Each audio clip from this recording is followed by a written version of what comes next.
Hello everyone, मैं हूं सचिन और आप सबका बहुत बहुत स्वागत है मेरे इस यूट्यूब चैनल पे जहां हम देख रहे हैं जावा स्क्रिप्ट। और जावा स्क्रिप्ट के आज के इस वीडियो ट्यूटोरियल में हम लोग बनाने वाले हैं कंपाउंड इंटरेस्ट कैलकुलेटर।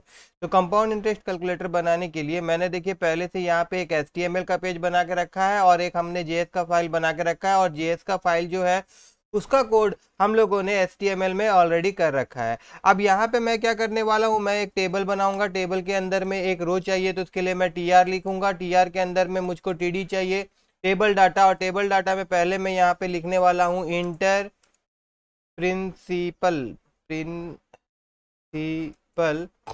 और उसके बाद में फिर इसका अमाउंट लेने के लिए एक हम लोग को चाहिए इनपुट बॉक्स, तो उसको भी TD के अंदर में हम लोग रखेंगे। और इसका टाइप जो रहेगा वो तो टेक्स्ट ही रहेगा और इसका ID मैं यहाँ पे P दे दूंगा। इसी प्रकार से मुझको रेट के लिए भी चाहिए और टाइम के लिए भी चाहिए, तो मैं इसी को कॉपी करूँगा और देन मैं इसको पेस्ट कर दूंगा और फिर मैं इसको पेस्ट कर दूंगा। ठीक है ना। अब यहाँ पे मैं क्या करूँगा, यहाँ पे इंटर प्रिंसिपल जहाँ लिखा हुआ था यहाँ पे मैं कर दूंगा इंटर टाइम।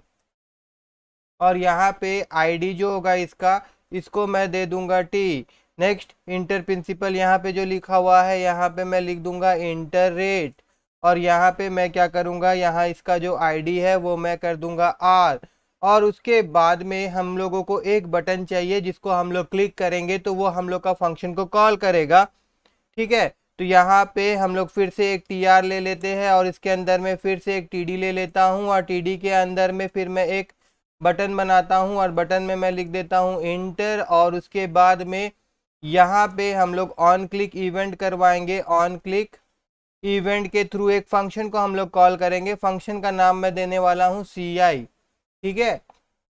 और ये जो फंक्शन होगा ये हमारा code.js के अंदर में होगा, जैसे मैं यहाँ आपको दिखा देता हूँ। यहाँ पे मैं लिखता हूँ फंक्शन और उसके बाद में CI bracket open close curly bracket open close. ठीक है।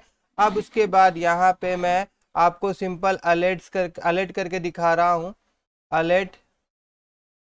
और यहाँ पे मैं लिख देता हूँ फंक्शन कॉलिंग। ठीक है। तो अभी वेब ब्राउज़र में हम लोग अपना फाइल को ओपन कर लेते हैं। देखिए यहाँ पे प्रिंसिपल टाइम और रेट के लिए टेक्स्ट बॉक्स बन चुका है। और जैसे मैं अभी इस बटन में क्लिक करूंगा तो ये मेरा वो फंक्शन को कॉल करेगा जो मैंने जावा स्क्रिप्ट का फाइल में बनाया है। क्लिक। और देखिए यहाँ पे फंक्शन कॉलिंग, मतलब यहाँ तक हम लोग का कोडिंग ठीक है। अब हम लोग को यहाँ पे क्या करना है कि ये इसके अंदर में जो हम लोग वैल्यूज लिखेंगे, जैसे प्रिंसिपल का जो वैल्यू, टाइम का जो वैल्यू और रेट का जो वैल्यू, वो जावा स्क्रिप्ट में एक वेरिएबल बनाएंगे और उसमें हम लोग स्टोर करवाएंगे। ठीक है।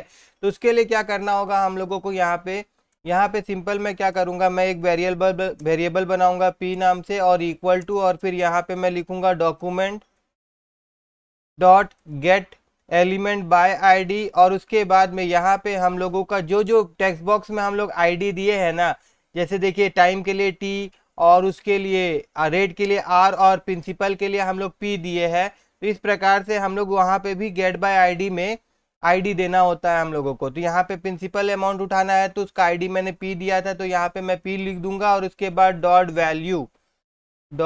वैल्यू बस।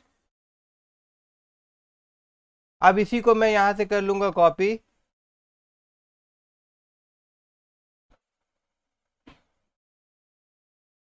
और फिर मैं यहाँ करूँगा पेस्ट और फिर मैं यहाँ पे कर दूंगा पेस्ट। और यहाँ पे मैं क्या कर दूंगा, ये टाइम के लिए एक वेरिएबल T ले रहे हैं और टेक्स्ट बॉक्स जो टाइम के लिए मैंने बनाया है वहाँ पे ID T दिया है तो मैं यहाँ पे T लिख दे रहा हूँ। रेट के लिए मैंने R लिखा था तो मैं यहाँ R लिख दे रहा हूँ और उसी प्रकार से यहाँ पे वेरिएबल मैं R ले रहा हूँ। ठीक है। अब यहाँ पे देखिए आपको एक वेरिएबल और लेना होगा अमाउंट नाम का। और इसके अंदर में हम लोग क्या करेंगे, यहाँ पे हम लोग अमाउंट का जो फॉर्मूला होता है कंपाउंड इंटरेस्ट का वो देंगे। फॉर्मूला क्या होता है, P होता है, P ब्रैकेट में 1+R to the power N, N मतलब टाइम होता है। ठीक है।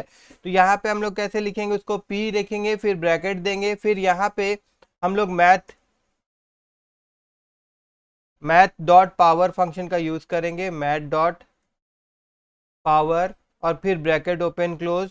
और उसके बाद यहाँ पे फर्स्ट पैरामीटर में 1+R लिखेंगे हम लोग और उसके बाद नेक्स्ट पैरामीटर जो रहेगा वहाँ पे हम लोग दे देंगे टाइम। ठीक है, अब ये सही कैलकुलेशन कर रहा है नहीं कर रहा है, उसके लिए मैं यहाँ पे क्या कर रहा हूँ, अलर्ट लिख रहा हूँ। और यहाँ पे अमाउंट में हम लोगों को ये क्या दे रहा है, रिटर्न क्या कर रहा है देख लेते हैं हम लोग। उसके लिए हम लोग जाएंगे फिर से ब्राउज़र में, और ब्राउज़र में जाने के बाद मैं यहाँ पे रिफ़्रेश कर रहा हूँ, और रिफ़्रेश करने के बाद में मैं यहाँ पे 100 लिख रहा हूँ। उसके बाद टाइम यहाँ पे मैं 2 दे रहा हूँ, और उसके बाद यहाँ पे रेट जो है वो मैं 10% दे रहा हूँ, और फिर मैं इंटर में क्लिक करूँगा। तो यहाँ पे इंटर में क्लिक करने पर देखिए ये दिखा रहा है 121 और 00 समथिंग। ठीक है, यहाँ पे कहीं पे भी पॉइंट नहीं आ रहा है, that means there is something wrong. तो यहाँ पे मैथ है, ठीक है, मैथ डॉट पावर तो आएगा p इंटू, अगर मैं इसको पूरा को ब्रैकेट में रख दूँ ऐसे करके, और उसके बाद में यहाँ पे यहाँ पे गलत है ना, 1+r/100 होता है, देखिए प्रॉब्लम यहाँ पे है। ठीक है, 1+r/100 ये देना है हम लोगों को, है ना। अब फिर से एक बार हम लोग चलते हैं और देखते हैं कैलकुलेशन सही हो रहा है या नहीं हो रहा है। उसके लिए सबसे पहले एक बार हम लोग यहाँ रिफ्रेश करेंगे। देखिए यहाँ पे एक बार फिर से मैं लिखता हूँ 100, उसके बाद यहाँ पे मैं टाइम लिख रहा हूँ आपका 2, और यहाँ पे रेट में लिख रहा हूँ 10, और यहाँ पे इंटर में मैं क्लिक कर रहा हूँ। तो देखिए आप ठीक दिखा रहा है ये 12.0000 समथिंग, ठीक है ना। तो अभी और एक चीज़ हम लोग को करना है कि जो इतना डेसिमल के बाद में इतना नंबर जो दे रहा है हम लोगों को वो नहीं चाहिए, तो उसको हम लोग हटाने के लिए क्या कर सकते हैं, अगर मैं यहाँ पे amount dot to fix function use कर लूँ। डॉट टू फिक्स फंक्शन होता है कि डेसिमल को आप कंट्रोल कर सकते हैं, आप कितना डेसिमल दिखाना चाहते हैं। तो यहाँ पे मैं 2 डेसिमल दिखाना चाहता हूँ, तो अभी अगर मैं जाऊँगा यहाँ पे और उसके बाद फिर मैं यहाँ पे लिखता हूँ 100, और फिर मैं यहाँ पे लिखता हूँ टाइम 2, और फिर मैं यहाँ पे रेट लिखता हूँ 10, और यहाँ पे मैं इंटर में क्लिक करूँगा। तो देखिए पॉइंट के बाद में 2 डेसिमल ही दिखा रहा है। ठीक है, अब इसको मैं अलर्ट में नहीं दिखाना चाहता हूँ, मैं पेज में ही दिखाना चाहता हूँ। तो उसके लिए मैं क्या करूँगा, मैं यहाँ जाऊँगा और एकदम नीचे चल जाऊँगा HTML वाला पेज में। यहाँ पे टेबल का नीचे यहाँ पे मैं div बना रहा हूँ, एक div बना रहा हूँ, और इसका ID में RES रख रहा हूँ। ठीक है, और इसमें हम लोग उसको डिस्प्ले करवाएंगे। तो यहाँ पे हम लोग चाहते हैं, और ये जो चीज़ मैंने यहाँ पे लिखा था इसको मैं हटा देता हूँ। ठीक है, और साथ ही साथ यहाँ पे हम लोग कंपाउंड इंटरेस्ट भी कैलकुलेट कर लेते हैं। तो उसके लिए मैं CI नाम का एक वेरिएबल ले रहा हूँ, और कंपाउंड इंटरेस्ट क्या होगा, जो हमारा अमाउंट लिखा है उससे अगर हम लोग प्रिंसिपल अमाउंट को घटा देंगे तो CI हमारा निकल जाएगा। ठीक है, अब यहाँ पे क्या करना होगा, document dot gate element by ID और ब्रैकेट, और उसके बाद यहाँ पे वो जो RAS ID अभी मैंने डीप का दिया था वो हमको यहाँ डालना होगा। उसके बाद डॉट इनर HTML लिखेंगे हम लोग, और इक्वल टू, उसके बाद यहाँ पे मैं लिख दूंगा अमाउंट, और उसके बाद प्लस यहाँ पे मैं लिख दूंगा अमाउंट डॉट टू फिक्स्ड, और इसके अंदर ब्रैकेट के अंदर में मैं 2 लिख दूंगा।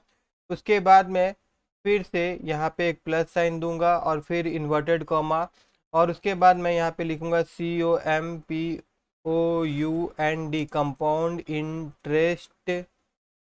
इंटरेस्ट, और फिर यहाँ पे ऐसे, और फिर मैं यहाँ पे प्लस साइन दूंगा, और फिर मैं यहाँ लिख दूंगा CI डॉट टू फिक्स्ड, और यहाँ पे भी मैं दे दूंगा 2।